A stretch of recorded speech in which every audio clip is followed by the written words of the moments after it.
चलते हैं श्रीमद् भागवत महापुराण। साक्षात धर्म का मूर्तिमान स्वरूप विदुर जी और ब्रह्म प्राप्त महापुरुष मैत्रेय जी का संवाद। मैत्रेय जी कह रहे कि हे देव, हम आपके चरण कमलों की वंदना करते हैं। आपके चरणारविंद ऐसे हैं कि जो आपके चरणों की शरण में आ गए, वास्तविक हृदय से, उनको तीनों ताप छू नहीं सकते। दैहिक, दैविक, भौतिक, ये स्पर्श भी नहीं कर सकते। जो भगवान की शरण में है, जो श्री चरणों का आश्रय ले लेता है, वो इस अनंत दुखमय संसार समुद्र से सुगमता पूर्वक पार हो जाता है। यह अपार दुखमय संसार समुद्र है। अपार संसार समुद्र मध्य समज्जतो किम शरणम अस्ति, गुरु कृपालु कृपया वदेत श्री विश्वेश्वर पादाम्बुज दीर्घ नौका। इस अपार दुख समुद्र में मैं डूब रहा हूं, कैसे बचूं? तो कृपालु गुरुदेव ने बताया, श्री विश्वेश्वर पादाम्बुज दीर्घ नौका। एकमात्र श्री भगवान के चरणार विंद का जिसने आश्रय ले लिया, मानो सुदृढ़ नौका में बैठ गया और इस संसार जो दुखमय है इससे पार हो गया। समझतो में शरणम की मस्ती, मैं डूब रहा हूं, किसकी शरण में जाऊं? तो एकमात्र भगवान की। और भगवान ने भी कहा, मामेकम शरणम ब्रज, केवल मेरी शरण में। मामेव ये प्रपद्यन्ते माया में ताम तरन्ते, केवल मेरी शरण में। हे जगत कर्ता जगदीश्वर, जब तक कोई आपकी शरण में नहीं आएगा, तब तक वो तापों से व्याकुल होकर के कभी शांति नहीं प्राप्त कर पाएगा। ये पक्की बात है। चिंता, शोक, भय, उद्विग्न, इनसे बच ही नहीं सकता यदि भगवान की शरण में नहीं है। इसलिए भगवान, हम आपके चरणों की ज्ञानमयी छाया का आश्रय लेते हैं। जो मुनिजन हैं मननशील, वो एकांत स्थान में रह करके आपके श्री मुख कमल का आश्रय लेकर वो आपके लीला चरित्रों का गायन, श्रवण, नाम जप, चिंतन, आपके रूप का ध्यान, इसी में समय व्यतीत करते हैं और वो आपके पाद पद्मों को प्राप्त कर लेते हैं। प्रभु, हम आपके चरण कमलों की उस चौकी को प्रणाम करते हैं जिसको प्रणाम मात्र से हृदय पावन होता है। भगवत दंडवत मात्र से हृदय पावन होता है। ये जो काफी समय पहले प्रार्थना की थी आप सब साधकों से कि नियम पूर्वक रोज इष्ट की दंडवत लगाओ। 11, 21, 51, 108 जितनी सामर्थ्य है, जो साधक स्त्री शरीर में है वो पंचांग लगावे, जो साधक पुरुष शरीर में वो साष्टांग लगा सकते हैं। 11 बार मंत्र जपते हुए उठो, 11 बार प्रणाम, 11 दंडवत, 21 दंडवत, 51 दंडवत, 108 दंड देखो करके। ये हमारे गुरुजन महापुरुष जन नित्य करते थे। हमने 10 वर्ष देखा है सेवा में, नित्य नियम पूर्वक दंडवत। वयोवृद्ध बाबा श्रीधर जी को भी देखा है, नित्य दंडवत, नित्य परिक्रमा मार्ग में। नियम में बड़ी सामर्थ्य है। जो नियम गुरुजनों के द्वारा दिया जाए आजीवन करना चाहिए जब तक सामर्थ्य हो। तो नियम में बड़ी सामर्थ्य है। नियम पूर्वक गिरिराज जी की परिक्रमा लगाते थे पूज्य श्री सनातन गोस्वामी जी। जब वयोवृद्ध हो गए तो स्वयं गिरिराज जी मूर्तिमान लालजू ही तो है, प्रकट हुए और कहा, बाबा आप मत आया करो, बहुत पीड़ा होती है हमें। आप वृद्ध हो, आप चलकर वृंदावन से आते हो, फिर परिक्रमा देते हो, जाते हो, जैसी आज्ञा आपकी। दूसरे दिन फिर पहुंच गए। फिर ठाकुर जी प्रकट हुए और कहा, बाबा मना किया था, फिर नहीं माने। बोले, प्रभु अभ्यास, बिना परिक्रमा के मुझे चैन नहीं। तो प्रभु ने आज भी राधा दामोदर जी में एक शिला है जिसमें लकुट, गाय के खुर, लालजू के चरण चिन्ह, ये सब विराजमान प्रभु ने किया और कहा ले जाओ इसकी 4 परिक्रमा करोगे, गिरिराज जी की परिक्रमा हो जाएगी। नियम में बड़ी भगवत साक्षात्कार नियम से होता है। जो नियम अपने जीवन में धारण करे उसे बहुत लंबे समय तक पालन करे, जब तक जीवन में सामर्थ्य। नियम में बड़ी सामर्थ्य है। प्रभु की दंडवत करने से बहुत सुख मिलता है। शरीर के पाप नष्ट होते हैं तो साधारण बात है, प्रभु ये देख करके कृपाल हो जाते हैं और अपना अखंड स्मरण प्रदान करते हैं। जो भक्तजन श्रद्धा पूर्वक भगवान की कथा सुनते हैं, भगवान का नाम कीर्तन करते हैं, नाम जप करते हैं, इस भक्ति के द्वारा उनका हृदय परिमार्जित हो जाता है और अंतःकरण में ज्ञान, वैराग्य और वो परम धीर महाभागवत बन जाता है। यत् श्रद्धया श्रुतवत्या च भक्त्या सम्रज्यमाने हृदये वधाय ज्ञानेन वैराग्य बलेन धीरा ब्रजेम तत्तेंगि सरोज पीठम। जो आपके श्री चरण रखने की चौकी को बार बार दंडवत करते हैं, श्रद्धा पूर्वक आपकी लीला कथा सुनते हैं, आपका नाम जप, नाम कीर्तन करते हैं, उनका अंतःकरण परिमार्जित हो जाता है, पवित्र हो जाता है और पवित्र अंतःकरण में सुंदर ज्ञान, वैराग्य, विशुद्ध भक्ति और वो बड़ा गंभीर धैर्यवान भक्त होता है। हे ईश, आप ही संसार की उत्पत्ति, स्थिति और संहार के कारण हैं। देखो, तीनों बातों पर भक्त दृष्टि रखे, विचलित ना हो। जैसे भगवान की रचना लीला है, पालन लीला है, ऐसे भगवान की संहार लीला है। ये जगत के प्राणी नहीं समझते। सृजन कर रहे हैं वही, पालन कर रहे हैं वही, लय कर रहे हैं वही, और किसी और का नहीं कर रहे। कोई और है ही नहीं। अपने आप से अपना सृजन कर रहे हैं, अपने आप से अपना पालन कर रहे हैं, अपने आप से अपना संहार कर रहे हैं। जैसे एक नट विविध लीलाएं दिखाता है, ऐसे नटवर नागर ये लालजू महाराज की त्रिगुणमयी लीला है। अतः हम सब भक्त आपके श्री चरणों की शरण लेते हैं। जो अनन्य भाव से केवल आपका स्मरण पकड़ लेता है, आप उसे अभय कर देते हैं। केवल स्मरण, रात दिन स्मरण चल रहा, अभय कर देते हैं। ये जो पुरुष आपके भजन से विमुख हैं, वो शरीर आसक्त हो जाते हैं।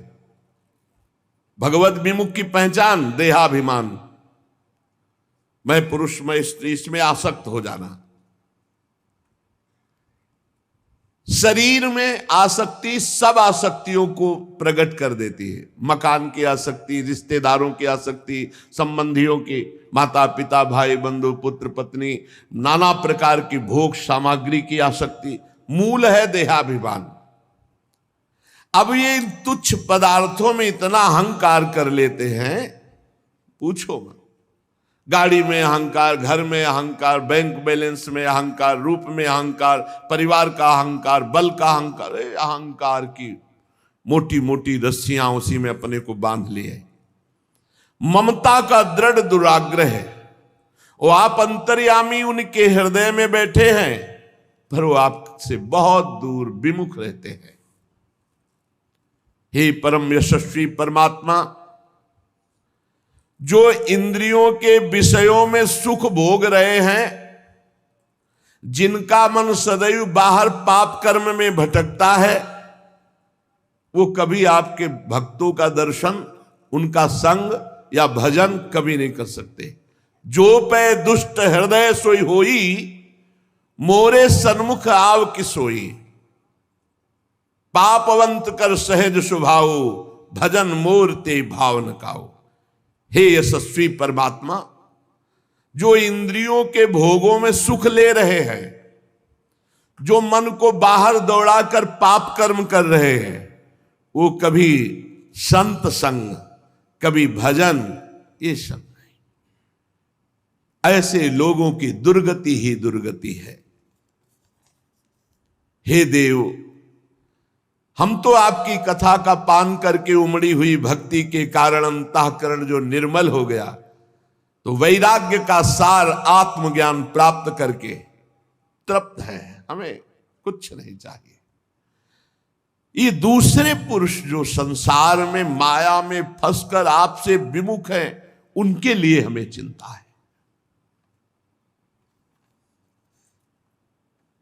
मैत्रेय जी इस प्रकार भगवान की स्तुति की, तो विदुर जी महाराज ने प्रश्न किया, ब्रह्मन, आप शुद्ध बोध स्वरूप महात्मा, बहुत उच्च कोटि की ज्ञान अवस्था है श्री मैत्रेय जी की। शास्त्रों में जब पढ़ा महाभारत, बड़ी उच्च कोटि की अवस्था के महापुरुष हैं मैत्रेय जी। आप निर्विकार हैं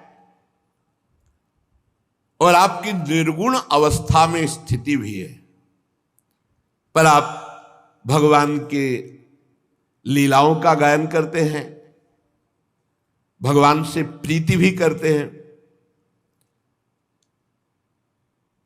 मैंने सुना कि भगवान बालकवत सृष्टि की रचना करते हैं खेल खेल में। तो महाराज, बालक में तो कामना खेल की होती है,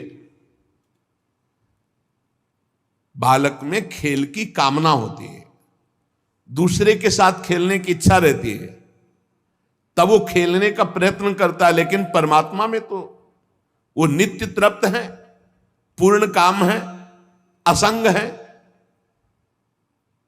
क्रीड़ा के लिए संकल्प कैसे बन सकता है? एको हम बहुश्यामा, इच्छा कैसे हो सकती है? ये इच्छा कैसे हुई? बालक में तो कामना होती, प्रभु तो पूर्ण काम है, उनमें कामना कैसे हो गई? भगवान ने अपनी गुणमयी माया से जगत की रचना की है, इसी से वे इसका पालन करते हैं, फिर इसी से इसका संहार करते हैं। ये दिमाग में बैठ जाना चाहिए कि संहार उन्हीं के द्वारा हो रहा है।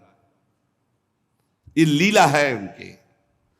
जो भक्त इस विषय को जान जाता है, वो ऐसे सुखी दुखी नहीं होता जैसे आप पूरी फिल्म देखे सिनेमा में, और न जाने कितनी मार काट और सब, इसके बाद आप बाहर निकलते हैं तो आपको कोई शोक और हर्ष नहीं होता, क्योंकि आपको पता था मनोरंजन करने गए थे, यहां सत्य कुछ नहीं था, सब बनावटी था।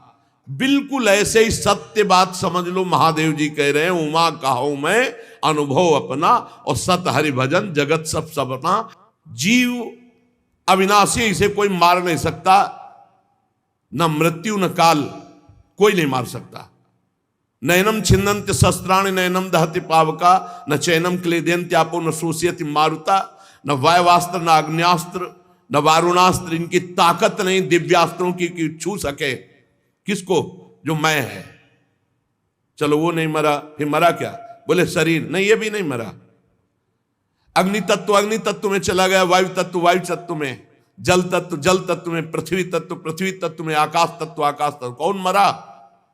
आकृति भर बिगड़ गई, बस परिवर्तन भर हो गया, अपने अपने तत्व में मिल गए। मरा कौन? कुछ नहीं, ब्रह्म। जा सुकृपा सब भ्रम मिट जाई, गिर जा सोई कृपालु रघुराई। ये संहार लीला के लिए तैयार रहो। ये तैयार इसलिए नहीं है कि ममता शक्ति कर बैठे शरीर से, घर से, रिश्ते नातों से। अब लगता है जब मरेंगे तो सब छूटेगा, तो तुम्हारा था कब? तुम्ही ने तो पकड़ा है, उसी का दंड भोगो।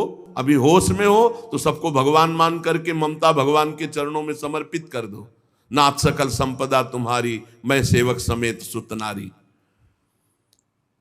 प्रभु जिनके ज्ञान देश काल अथवा अवस्था से अपने आप या किसी दूसरे निमित्त से कभी लोप नहीं होता, वो आप हैं और आपके सिद्ध भक्त हैं।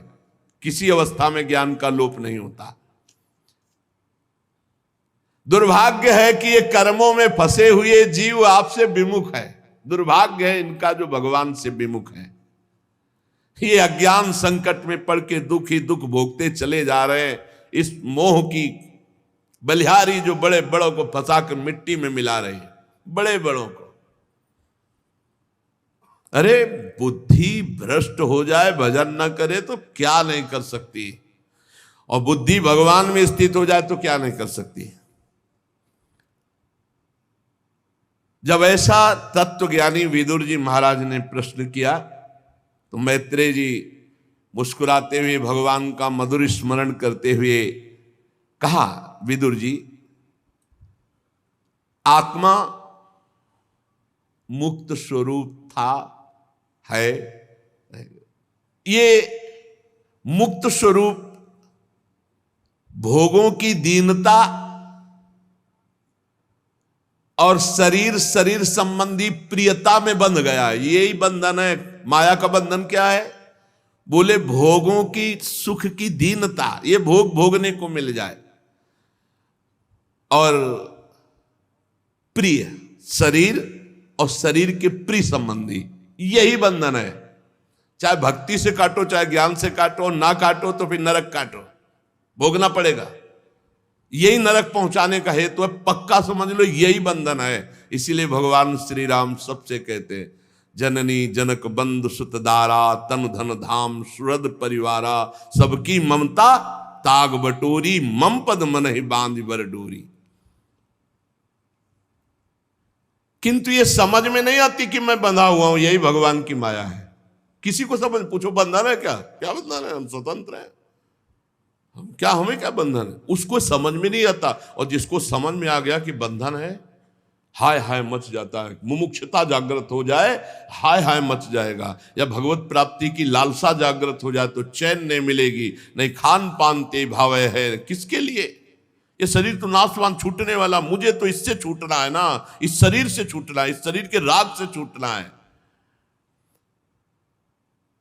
जिस प्रकार स्वप्न देखने वाले पुरुष को स्वप्न में सर काटा जा रहा है तो उसे सत्य भास रहा है। स्वप्न में जब सर काटा जाता है, प्रतीयत उपदृष्टु स्वशिरस छेदनादि कहा, जो सपने सिर काटे कोई तो सत्य ही तो प्रतीत होता है। असत्य कब प्रतीत हुआ? जब जगा, बिन जागे दुख दूर न होई। उसी प्रकार जीव को कोई बंधन नहीं है, पर अज्ञानवश मोह निद्रा होने के कारण ये स्वप्न दिखाई दे रहा है। स्त्री पुरुष, कर्म बंधन, शुभ अशुभ, नरक स्वर्ग, ये सब झूठा, ना था न रहेगा। जो बीच में भास रहा है असत्य है। ब्रह्म सत्यम जगन मिथ्या, उपनिषद सूत्र। ये अज्ञानवश भास रहा है। हे विदुर जी, यदि ये कहा जाए कि जब है नहीं तो इसकी प्रतीत क्यों होती है? प्रतीत क्यों होती है? बोले यही भगवान की माया है, जो है नहीं उसकी प्रतीति करा दे। देखो महाराज युधिष्ठिर की सभा में मैदानों ने एक रचना रची थी कि जो थल था, पृथ्वी, उसमें बड़ा निर्मल जल भरा हुआ दिखाई दे रहा था, और जो जल था वो सूखी पृथ्वी जैसी दिखाई दे रही थी। जब दुर्योधन देखा कि सामने जल है तो वस्त्र समेट लिए, और पैर रखा तो सूखी पृथ्वी, तो सब हंस दिए। अब आगे पृथ्वी दिखाई दी तो कपड़े छोड़ दिए, तो सब जंब से उसी में गिर गया, भींज गया, तो सबने हंस दिया। वहीं से तो महाभारत की नींव पड़ गई। एक मैदानों ने, जो छोटी माया जानता है, ऐसी रचना रच दी। जो महामायावी भगवान श्री हरि है, उनकी ये माया है। जो नहीं है पर भास रहा है, यही भगवान की माया है। जो है वो दिखाई नहीं दे रहा है, यही भगवान की माया है। किसी भी स्थिति में आत्मा को कभी कोई कष्ट नहीं होता। जैसे चंद्रमा आकाश में है और जल में प्रतिबिंब पड़ रहा है, अब लाठी मारो खूब, चंद्रमा को चोट लगेगी क्या? बिल्कुल ऐसे ही आपका स्वरूप कभी किसी दुख से नहीं। पर अपने स्वीकार कर लिए हैं देह को, तो हमें भूख लगती, प्यास लगती, हमें सोच लगती, लघुशंका लगती, नींद लगती है, हमें गर्मी ठंडी मान, सारे दुखों की बंधन की जड़ है ये शरीर का अपनापन। महाराज इसकी निवृत्ति कैसे होती है? तो कह रहे हैं सावई निवृत्ति धर्मेण वासुदेवानुकंपया। सबसे पहली बात है कि इस माया की निवृत्ति भगवान की कृपा से होती है।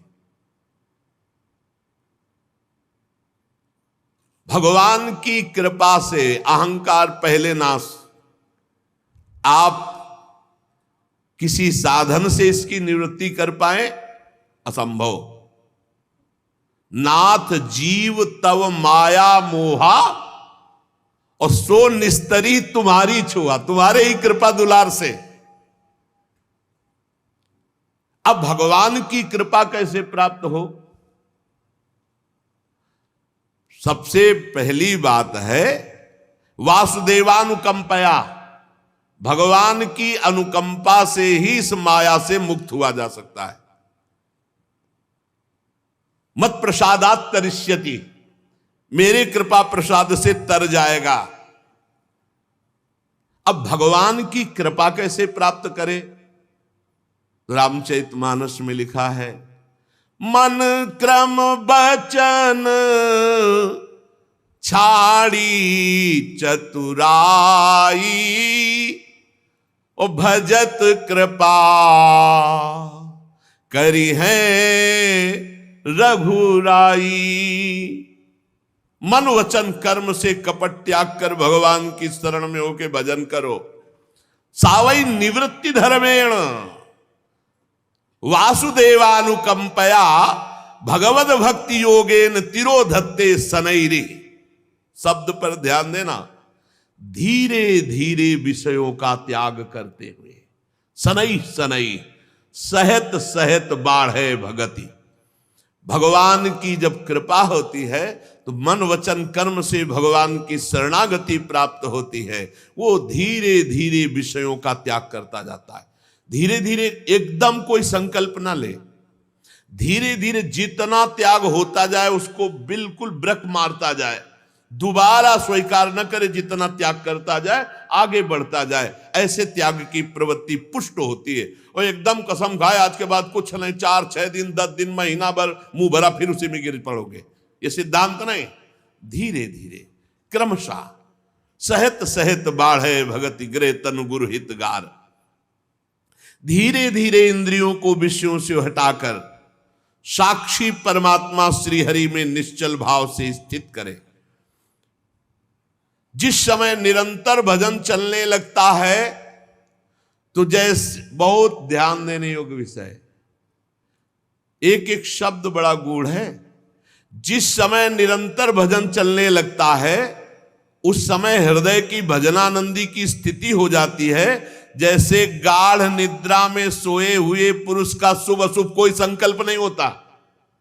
गाढ़ निद्रा में सोया हुआ पुरुष है, न शुभ संकल्प न अशुभ संकल्प, न राग न द्वेष और न काम न क्रोध। निद्रा में, स्वप्न में हो सकता है, गाढ़ निद्रा में नहीं।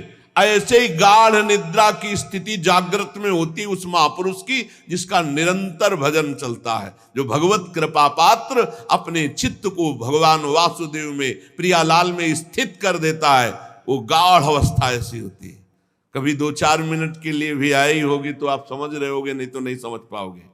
जागृत अवस्था में जैसी गाढ़ निद्रा में स्थिति, ऐसे जागृत अवस्था में चलते फिरते देखते हुए भी वो संकल्प रहित, शुभ अशुभ चिंतन रहित एकमात्र परमात्माकार स्थिति, उसे तुरीय अवस्था कहते हैं। जो सारे क्लेशों को सर्वथा के लिए नष्ट कर देती है। ये स्थिति कैसे होती है? निरंतर भगवान के सुमिरन से। भगवान श्री कृष्ण के गुणों का वर्णन और श्रवण समस्त दुख राशि को भस्म कर देता है और हृदय में प्रेम जागृत कर देता है। फिर कुछ कहना या सुनना नहीं पड़ता। साधन संबंधी, वो अपने आप आगे का मार्ग प्रशस्त हो जाता है। विदुर जी ने कहा, भगवान आपके युक्ति युक्त वचनों की तलवार से मेरे संदेह छिन्न भिन्न हो गए। अब मेरा चित्त भगवान की स्वतंत्रता और जीव की परतंत्रता को खूब अच्छी तरह समझ रहा है। विद्वान, आपने ये बात बहुत ठीक कही कि जीव को जो क्लेशादि की प्राप्ति होती है वो शरीराभिमान के कारण होती है, और ये शरीराभिमान समस्त दोषों का मूल है। संसति मूल शूल प्रदनाना सकल शोकदायक अभिमाना, और इसका आधार है शरीराभिमान का माया ब्रह्म। क्लेश मिथ्या निर्मूल, मिथ्या निर्मूल क्लेश, क्योंकि इस विश्व को फंसाने वाली माया के अतिरिक्त और कोई नहीं है। महाराज, मैं देख रहा हूं इस संसार में दो प्रकार के लोग सुखी हैं। एक तो पागल, पागल है ही तो उसको क्या सुख दुख का मतलब, और दूसरा ब्रह्मबोध संपन्न। ये बीच वाले सब दुखी है, जो कुछ ज्ञान कुछ अज्ञान, ये सब दुखी है। सुखी कौन है? जो एकदम कनेक्शन खत्म, फुटपाथ में बैठा है तो कबाड़ बटोर रहा है तो वो मस्त है, और या जो भगवत प्राप्त है वो मस्त है। बीच वाले ही सब, बीच की श्रेणी के जितने मंजरेड हो, ये सब बड़े संशयापन्न और दुखी हैं, दुख ही दुख भोगते हैं। या तो भगवत प्राप्त ब्रह्मबोध महापुरुष, और या एकदम कनेक्शन खत्म पागल, ना अपने शरीर से कनेक्शन है ना संसार से। मनाया दोन्ना उठा लिया, मनाया कुल्लड़ उठा लिया, मनाया फुटपाथ में बैठे, जो देखो ना उनके, हम तो काशी में देखा है कई ऐसे अवधूत महापुरुष, और कई ऐसे कनेक्शन है, किसी से कनेक्शन नहीं। कुल्लड़ उनके ऊपर चाय का मार रहे हैं लोग, हंस रहे, मस्त है, उनको कोई फर्क नहीं। कई शरीर में घाव है, मक्खियां मिनमिना रही फुटपाथ में। या तो एकदम पागल सुखी है, एकदम पागल, और या एकदम ब्रह्मबोध, ये बीच वाले सब दुखी है। विदुर जी महाराज कह रहे हैं, ब्रह्मन धर्म अर्थ काम और मोक्ष की प्राप्ति के साधनों का, वाणिज्य दंड नीति शास्त्र श्रवण की विधि का, श्राद्ध की विधि का, पितृगणों की सृष्टि का, काल चक्र का, ग्रह नक्षत्र का, तारागण की स्थिति का, दान का, तपस्या का, इष्ट का, पूर्त का, इन सबका मैं रहस्य जानना चाहता हूं। निष्पाप मैत्री जी, धर्म के मूल कारण भगवान श्री कृष्ण है, तो कौन से आचरण से संतुष्ट होते हैं? भगवान श्री कृष्ण किन पर कृपा करते हैं? हे महात्मन, जो दीन वत्सल गुरुजन हैं, वो अपने समर्पित शिष्य को बिना पूछे सब कुछ बता देते हैं। इसलिए आप दया कीजिए, मैं आपका शिष्य हूं, आप हम पर कृपा करके वर्णन, क्योंकि ज्ञान की प्राप्ति शिष्यस्व ते ही होती। भगवान तब तक गीता जी नहीं बोले जब तक अर्जुन ने शिष्यस्ते हम साधिमाम त्वाम प्रपन्न। महाराज, ये प्रलय कितने प्रकार का होता है, और जब भगवान योग निद्रा में शयन करते हैं तब कौन कौन से तत्व बाहर जागृत रहते हैं भगवान को जागृत करने के लिए? जीव का तत्व क्या है? परमेश्वर का स्वरूप क्या है? उपनिषद प्रतिपादित ज्ञान क्या है? गुरु कौन है? शिष्य कैसा है होना चाहिए? और गुरु शिष्य का पारस्परिक संबंध क्या है? महाराज, मैं तो माया मोह से ग्रसित जीव हूं, विदुर जी कह रहे हैं। देखो महापुरुषों में कितनी दैन्यता होती है। ब्रह्म प्राप्त महापुरुष परम धर्मराज के स्वरूप है।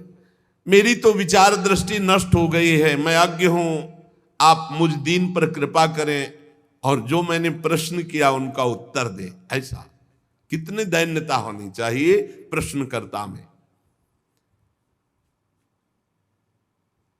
अगर एक जीव को भगवत प्राप्ति उपदेश देकर करा दे तो समस्त वेदों का अध्ययन, यज्ञ, तपस्या, दान, पुण्य कोई भी 16वें अंश के बराबर नहीं, उसके बराबर हो सकता। एक जीव को उपदेश करके भगवत प्राप्ति करा दे तो उसके बराबर कोई पुण्य नहीं त्रिभुवन में। सुखदेव जी कहते हैं, परीक्षित, जब महात्मा विदुर जी ने मैत्रेय जी से ऐसा प्रश्न किया तो वो मुस्कुरा करके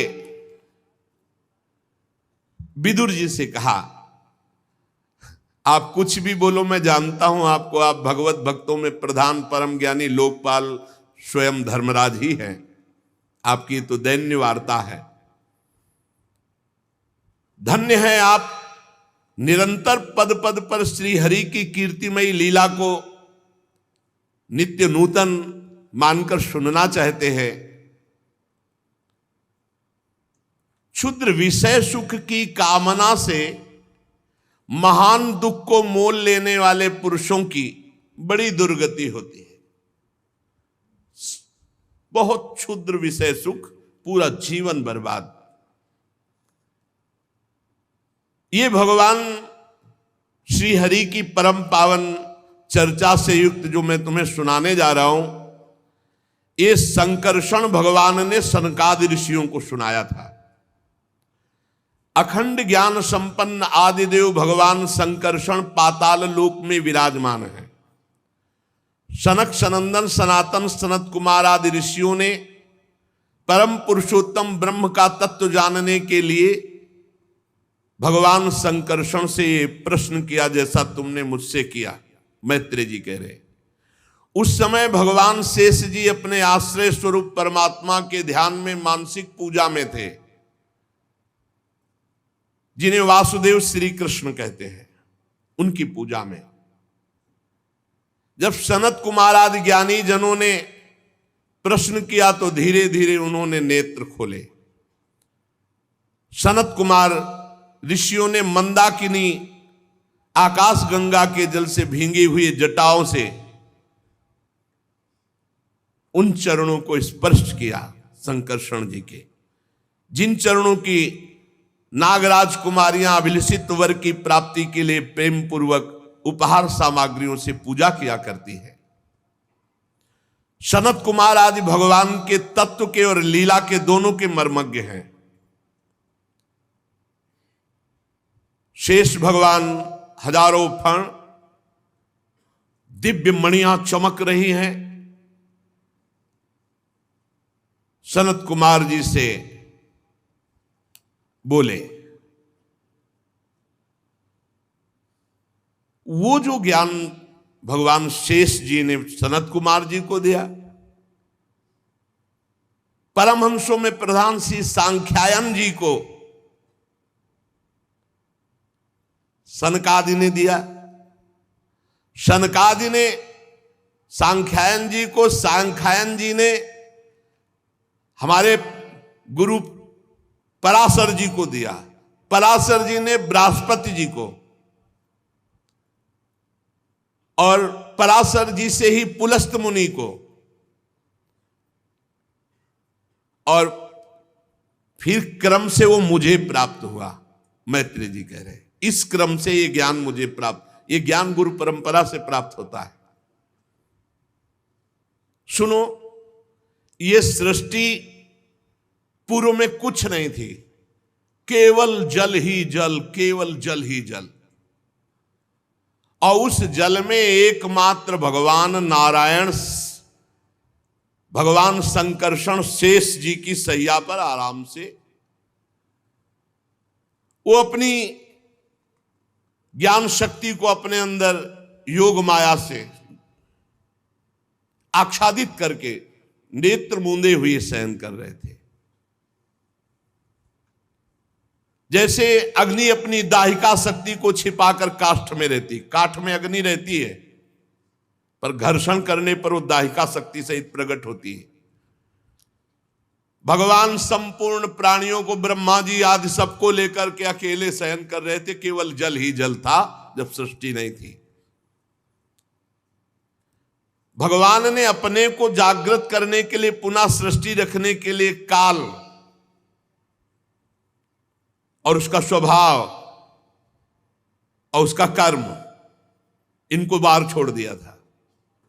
काल, कर्म, स्वभाव ये विराजमान, नहीं तो जागृत कैसे होंगे? जब काल पूरा होगा, स्वभाव बदलेगा, भगवान की नींद टूटेगी, फिर क्रिया होगी, इसलिए इनको छोड़ रखा था। अपनी चित शक्ति के द्वारा 1000 चतुर्युग, 1000 बार ये चारों युग व्यतीत हो गए, भगवान जल में ही शयन कर रहे हैं। तब काल शक्ति ने स्वभाव और कर्म को प्रेरणा की, तो भगवान के नाभि से कमल प्रकट हो गया। भगवान के नेत्र खुले और नाभि से कमल प्रकट हुआ। वो सूक्ष्म तत्व कमल कोश ऊपर उठता गया, हजारों सूर्यों के समान तेजस्वी महान जलराशि के ऊपर आकर दे दीप्यमान हुआ। उसी में भगवान का दूसरा स्वरूप कमल के ऊपर प्रकाशित हुआ। बिना पढ़ाए संपूर्ण वेदों का ज्ञान जिनको, उन्हें स्वयंभू ब्रह्मा नाम से कहा गया। अब वो कमल की गद्दी में बैठे ब्रह्मा जी आंख फाड़ करके चारों तरफ गर्दन घुमाई तो 4 मुख हो गए। प्रलयकालीन जल के सिवा कुछ दिखाई ही नहीं दे रहा है, भारी तरंग मालाएं समुद्र की। आदिदेव जी ब्रह्मा ने विचार किया कि ये कमल का कहीं आधार तो होगा ही नीचे। कमल कर्णिका पर बैठा हुआ मैं कौन हूं और इस कमल का आधार का है, और ये जल किसने उत्पन्न किया? नीचे कोई आधार होना चाहिए।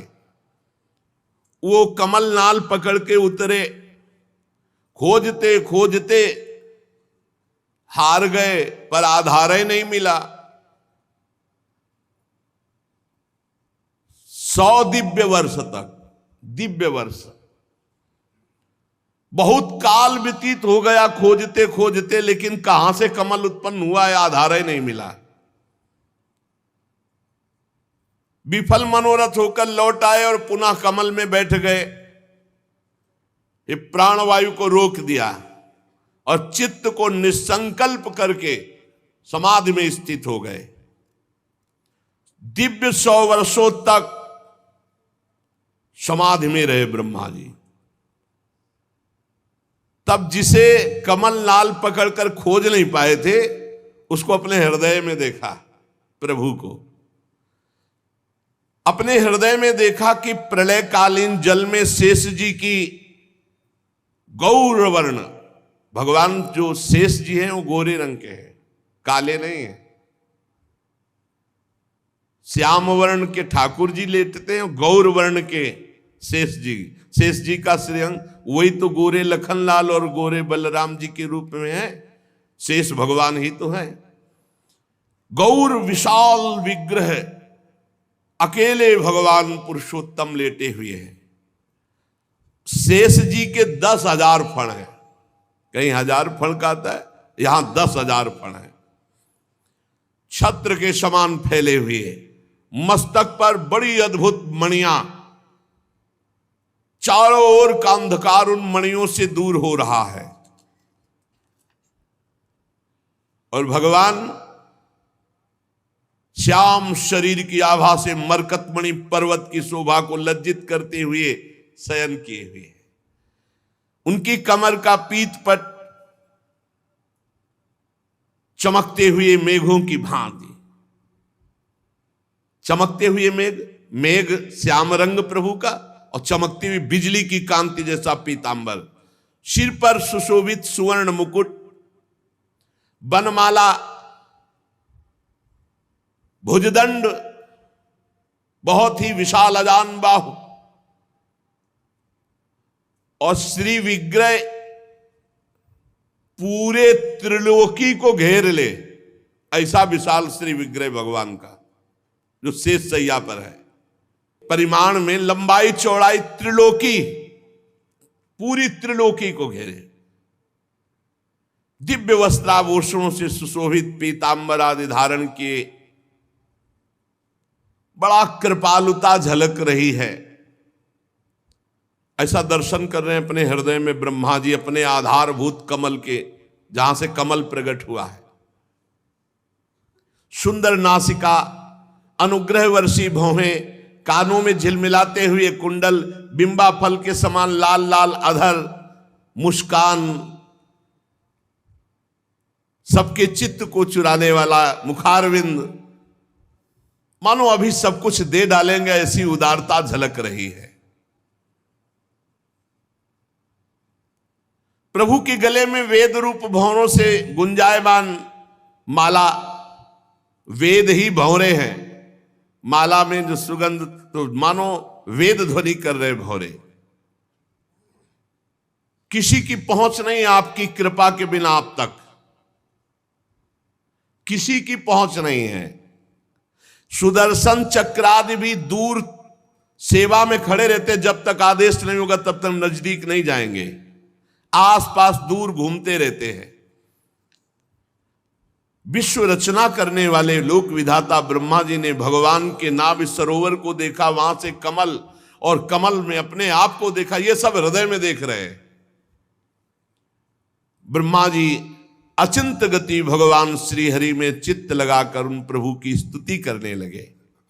बहुत उच्च कोटि की महामहिमा ज्ञान संपन्न स्तुति ब्रह्मा जी ने की। ब्रह्मा जी ने कहा,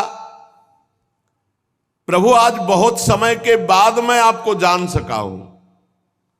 कैसे दुर्भाग्य की बात है कि आप सबके हृदय में रहते पर देहधारी जीव आपको नहीं जान पा रहा। सबके हृदय में भगवान है, सबके अंतःकरण में भगवान विराजमान है। अरे जब अपने को नहीं जान पा रहा तो भगवान को कहां जान पावे। शरीर मानकर बाहर भटकते हुए पूरा जीवन व्यतीत हो जाता है, पूरा जीवन। भगवान आपके सिवा कोई है ही नहीं हो, ये सब नाम रूप मिथ्या, इन्हीं नाम रूप में फंस गया ये जीव। बहुत बड़ा जाल है। यद्यपि मृषा छूटति कठिनाई, इसीलिए त्राहि माम शरणागत प्रतिपाल प्रभु, बस उन्हीं का सुमिरन। ये गुणों से क्षोभित होने के कारण, सतोगुण रजोगुण तमोगुण से, ये जीव अपने स्वरूप की तरफ नहीं झांक पाता, बाहर ही माया की तरफ भ्रमित होता रहे। ये वस्तु ले ली, अब ये वस्तु ले लेंगे, ये इकट्ठा कर लिया, अब ये इकट्ठा कर लेंगे, ये पा लिया, अब ये पा लेंगे, ये कर लिया, अब ये कर लेंगे, बस ऐसे बाहर। देव, जब तक आपकी आराधना नहीं होती, आपकी कृपा नहीं होती, तब तक ये अज्ञान दूर नहीं होता। देखो प्रभु, मैं कितना प्रयास किया, लेकिन कमल कहां से प्रकट हुआ ये मैं नहीं जान पाया। और जब आपका भजन किया तो हृदय में ही प्रकाशित हो गया पूरा ज्ञान कि कहां भगवान विराजमान है, उनके नाभि कमल, और उनके ऊपर मैं बैठा हुआ हूं कमल पर, ये मैं देख पाया। सैकड़ों वर्ष ढूंढता रहा, नहीं मिले। ये ढूंढने की जरूरत नहीं, बैठकर भजन करने की जरूरत, कहीं भागने की जरूरत नहीं। भजन करोगे हृदय में ही सब कुछ दिखाई देने लगेगा। हे परमात्मन, आप जो आनंद मात्र भेद रहित अखंड तेजो स्वरूप हैं, मैं आपको भिन्न नहीं समझता। जब ज्ञान होता है तो जानत तुम्हें हो जाए, भिन्न नहीं। इसलिए विश्व की रचना करने के लिए जो आपने मुझे प्रकट किया है, तो आप मुझे सामर्थ्य प्रदान कीजिए। हे विश्व कल्याण में, मैं आपका उपासक हूं। आपने मेरे हित के लिए ये अपना स्वरूप दर्शन कराया, जो शेष में विराजमान भगवान श्री हरि का। पापात्मा जीव कभी नहीं सोच सकता, ऐसा विचार ही नहीं आ सकता कि मैं आपके दर्शन करूं।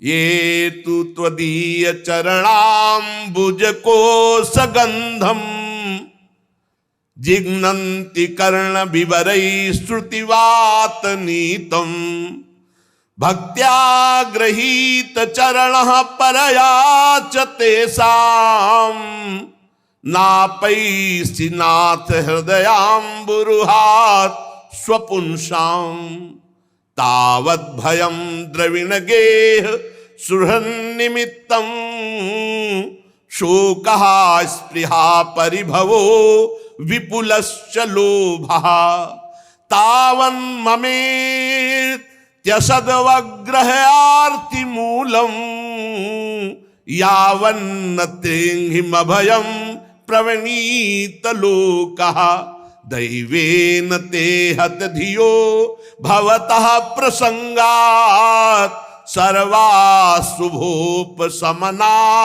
द्युमुखेन्द्रियाये कुर्वन्ति काम सुखलेश लवाय दीना लोभा विभूत मनसो कुशला निशस्वत। पापी लोग तो आपके लिए भावना भी नहीं कर सकते। नाथ मेरे स्वामी, जो लोग शास्त्र वेद रूपी वायु से लाए हुई आपके चरण रूप कमल कोश की गंध को, अर्थात भगवत भक्तों के मुख से आपकी लीला कथा को कर्णपुटों से ग्रहण करते रहते हैं, उनके हृदय में आप बिना बुलाए प्रकट हो जाते हैं। ये तो त्वदीय चरणाम्बुज कोश गंधम जिघ्नन्ति कर्ण विवरैः श्रुतिवात नीतम।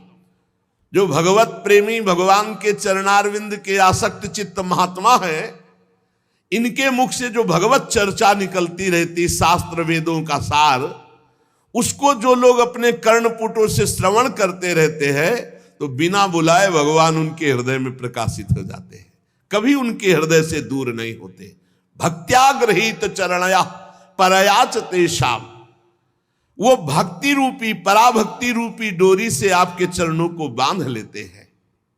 हे प्रभु, जब तक आपके चरणों की शरणागति नहीं होती, आपके चरणों का सहारा नहीं लिया जाता, आपके चरणों का आश्रय नहीं लिया जाता, तब तक वो धन की जंजीर से, घर के बंधन से, परिवार के बंधन से कभी मुक्त नहीं हो सकता। बहुत बड़ी जंजीर बांधी हुई है। लोक ऐषणा पुत्र ऐषणा वित्त ऐषणा, ये जंजीरें हैं, ये तभी तक रहती हैं जब तक भगवान का जीव नहीं हो जाता। तावत भयम द्रविण गेह सुहन निमित्तम, फिर उसको परिणाम क्या मिलता है? शोका स्पृहा परिभवो विपुलश्च लोभा। उसे भय, शोक, भयानक दुख, लालसा, दरिद्रता, लोभ, ये उसको जलाते रहते हैं। जो आपके चरणों से विमुख है, आपके चरणों का आश्रय नहीं लिए, उन्हें धन की डोरी, घर का बंधन, बंधुजनों का, परिवार, रिश्ते नातों का, और उसका परिणाम भय, शोक, लालसा, दुख, दीनता, ये दीनता, दरिद्रता और लोभ, ये उसे बांधे रहते हैं। दुख का एकमात्र कारण है आपसे विमुख होना, आपका भजन न करना। जो लोग, ध्यान देने योग्य बात है, अपने दुखों और अमंगलों का नाश करना चाहते हैं, उन्हें आपके नाम का जप, नाम का कीर्तन और आपकी लीला कथा खूब सुननी चाहिए। मान लो ये अमृत है। और जो लोग आपका नाम जप नहीं करते, आपकी लीला कथा नहीं सुनते, उनकी इंद्रियां उनको ऐसे दुखों में फंसा देती, दुष्कर्मों में लगा देती है कि उनकी दुर्गति होती है। दुर्गति। हे उरुक्रम, हे अच्युत, देखा है आपसे विमुख जनों को, भूख, प्यास, वात, पित्त, कफ, सर्दी, गर्मी, हवा, वर्षा, चिंता, शोक, एक दूसरे के प्रति हिंसा, कामाग्नि, दुस्सा, क्रोध, ये सब जला रहे हैं, क्योंकि भगवान से विमुख है जीव। स्वामिन, जब तक मनुष्य अपनी इंद्रियों से, मन से आपका सेवन नहीं करता, तब तक वो माया के प्रभाव से बच नहीं सकता। संसार चक्र की निवृत्ति नहीं हो सकती। औरों की तो बात ही क्या, बड़े बड़े मुनिगण जब अपने तपो अभिमान में आ जाते हैं और आपकी लीला कथा और आपके नाम से दूर हो जाते हैं, तो उनको पुनः संसार फांस लेता है। बड़े बड़े मुनि जनों, फिर वो अर्थ सिद्धि के लिए उपाय करने लगते हैं। सब तपस्या का प्रदर्शन, धर्म का प्रदर्शन, रुपया इकट्ठा हो, बुद्धि बदल गई। प्रभु, आपका मार्ग तो केवल आपके लीला कथा सुनने से ही समझ में आएगा। त्वं भावयोग परिभावित हृत सरोजो आसे श्रुते क्षित पथो ननुनाथ पुंसाम यद्यधिया तवुरुगाय विभावयन्ति तत्तद्वपुः प्रणय से सदनुग्रहाय। आपका मार्ग कैसे जाना जाता है? आपके प्रेमी भक्तों के द्वारा गाए हुई आपकी लीला कथा सुनने से। आप निश्चय ही भक्ति योग जिसके हृदय में होता है उसके अधीन हो जाते हैं। हे पुण्य श्लोक प्रभु, भक्तजन जिस जिस भावना से आपका चिंतन करते हैं आप उसी भावना से दर्शन देते हैं, वैसा ही उनको सुख प्रदान करते हैं। जब ये बड़े बड़े देवता लोग या बड़े बड़े धनी लोग बड़ी बड़ी विपुल सामग्री से आपका पूजन करते हैं तो आप उतना प्रसन्न नहीं होते जितना दैन्यता से प्रसन्न होते हैं। ये बात ध्यान रखो। धर्म की कमाई और दीन भाव में एक रोटी और नमक भी भगवान को ऐसे करके उतने में प्रभु प्रसन्न हो जाएंगे। पत्रम पुष्पम फलम तोयम ये में भक्त्या, भक्ति भाव से भर करके एक चुल्लू जल, एक फूल, एक पत्ता, एक कोई फल, इतने में मेरे प्रभु प्रसन्न हो जाते हैं। जो दूसरों का हित करता है भगवान उससे बहुत जल्दी प्रसन्न होते हैं। जो कर्म आपको अर्पण कर दिया जाता है वो अक्षय और अविनाशी हो जाता है। इसीलिए कहते हैं हर कर्म भगवान को अर्पित करो। दान, यज्ञ, कठिन तपस्या, व्रतादि, इनके द्वारा आपकी प्रसन्नता प्राप्त करना कठिन है। दूसरों का हित करो, खूब नाम जप करो, भगवान की लीला कथा सुनो, हर कर्म भगवान को समर्पित करो, इससे आप प्रसन्न होते हैं। यज्ञ किया, अभिमान है मैं बहुत यज्ञ करता, दान दिया मैंने इतना दान दिया, कठिन तपस्या मैंने तपस्या, मैं ऐसा व्रती, मैं फलाहारी, भगवान प्रसन्न होने वाले नहीं। हर कर्म भगवान को समर्पित करके दैन्य, इसी से भगवान प्रसन्न होते हैं। जब आप प्रसन्न होते हैं तो उसके अंदर ज्ञान प्रकट होता है। जब ज्ञान प्रकट होता है तो देखता है संसार की उत्पत्ति स्थिति संहार, ये एक भगवान की लीला हो रही है। ऐसे लीला विलासी भगवान को मैं बार बार नमस्कार करता हूं। जो जीवन भर भगवान की लीला कथा सुनते, नाम कीर्तन करते, अंतिम समय भगवान स्वयं उनके हृदय में प्रकाशित हो जाते हैं। अंतिम समय स्वयं नाम चलने लगता है, विवश होकर नाम चलता है। वो बेसुध है पर नाम चल रहा है, वो बेसुध है पर भगवान प्रकाशित हो गए। यही तो है जीवन भर भजन करने का फल। जन्म जन्मांतर की आवागमन से मुक्त होकर वो ब्रह्म पदवी प्राप्त कर लेता है, वो अजन्मा स्थिति प्राप्त कर लेता है। ये है आपकी शरण लेने का फल। जीवन भर शरण रहकर भगवान की निरंतर चर्चा सुनना, गाना, नाम जप करना, सेवा करना, जो भी कर्म कर रहे हैं भगवान को अर्पित कर देना। इसका फल क्या होगा? अब आगे हमारा जन्म नहीं होगा। इसी जन्म में अंतिम समय भगवान के दर्शन अगर पूरे जीवन में नहीं हुए तो इसमें लिखा हुआ है प्राण त्यागते समय विवश होकर नाम चलेगा और भगवान स्वयं प्रकाशित हो जाए। जीवन भर मेहनत की है, अब आखिरी भगवान बनाते हैं। जीवन भर प्रपंच और नाना प्रकार के विषय भोगे तो वही आएंगे चिंतन में, भगवान तो आएंगे नहीं। इसीलिए कह रहे हैं कि जितना समय बचा है अब नाम जप करो, भगवत कथा कीर्तन सुनो, गाओ, खूब जीवन को आनंदमय कर लो। अगर चूक हो गई तो भाई फिर सुअर कुत्ता बन के भजन नहीं होने वाला, मानव देह में ही भजन होता है। श्री ब्रह्मा जी भगवान की और आगे स्तुति कर रहे, सुशेष चर्चा आगे। श्री राधा वल्लभ लाल की।